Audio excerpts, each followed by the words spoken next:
አብርሽ ወደ ራሱ ተመልሷልና ሁሉም ነገር አበቃለት ይላል። ቤተሰቦች እስቲ ዛሬ ማንንም ይመርጥ ይመስላችኋል? አብርሃም ሄርሜላን ይመርጣል ወይስ ሩታን ይመርጣል? ሀሳብ አስተያየታችሁን ኮሜንት ላይ ጻፉልኝና እኔ ግን ቤተሰቦች ሩታን የሚመርጥ አይመስለኝም። ለምን እንዳልኳችሁ ታውቃላችሁ?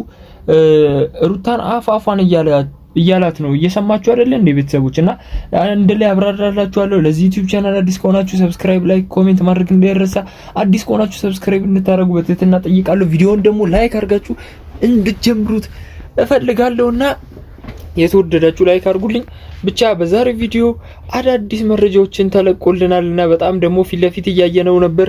አብርሃም እንግዲህ ምን እንደሚል እያያችሁ ነው። ወደ ራሱ ተመልሶ ከነ ኤፍሬምና ቡዜም እየተጨቃጨቁ ነበርና እንግዲህ አብርሃም ማንን ይመርጣል? ሄርሜላን፣ ሩታን? እንግዲህ እነ ኤፍሬምንም ልኩን ነግሮት ወንድሜ ስለሆንክ ምናምን አይደለም እና እኔ ቡዜንና ሄርሜላን ነው ማናገር ፈልገው እና ሩታንም ማናገር ፈልጋለሁ ብሎ እንግዲህ ጠግ ላይ ወስዷቸው እያናገራቸውና በዛሬው ቪዲዮ ማንን የሚመርጥ ይመስላችኋል? እንግዲህ እኔ ሩታን የሚመርጥ ነው የሚመስለኝ።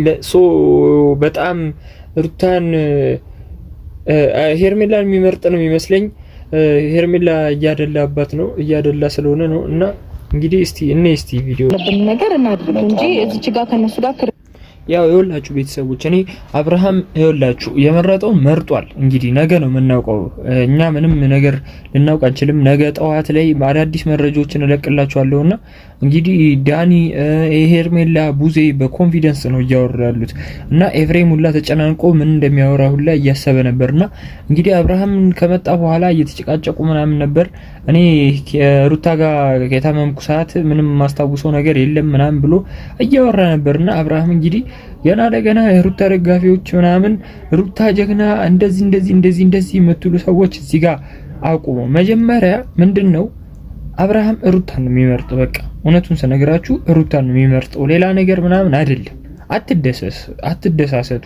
ከሄርሜላ ደጋፊዎች ጋር ምናምን እያላችሁ አትጨቃጨቁ። መጀመሪያ ሄርሜላ ደጋፊ የሩታ ደጋፊ የሚባል ነገር የለም። በቃ አብርሃም የሚመርጠው ሩታን ነው። በቃ ይሄ ግልጽ ነው።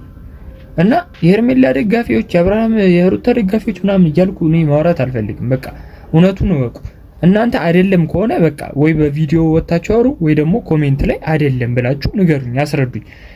ይኸውላችሁ አይደለም ስትሉ እንደዚህ ብላችሁ ከነ ምክንያቱ አስቀምጡና እና አብርሃም እኔ ሩታን ይመርጣታል ብዬ ማሰበው ምክንያት ቅድም ስነግራችሁ ሩታን አይመርጣትም ነበር ያልኳችሁ። አሁን ግን ሩታን ይመርጣታል ነው ያልኩት።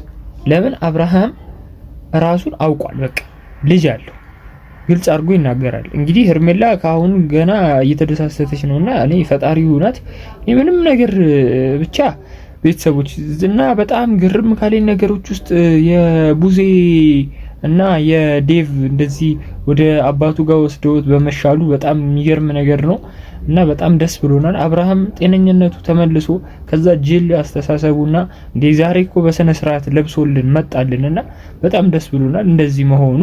እንደዚህ ሆኖ በማየታችን በጣም ተደስተናልና እንግዲህ በጣም ጥብቅ መረጃዎችን ነው ጠዋት ላይ የሚደርሳችሁ። በጣም ደስ የሚል እውነተኛ የሆነ ቅድም እኮ ምሳ ሰዓት ላይ ያቀረብኩላችሁ መረጃ ምን እንደሚል ታውቃላችሁ?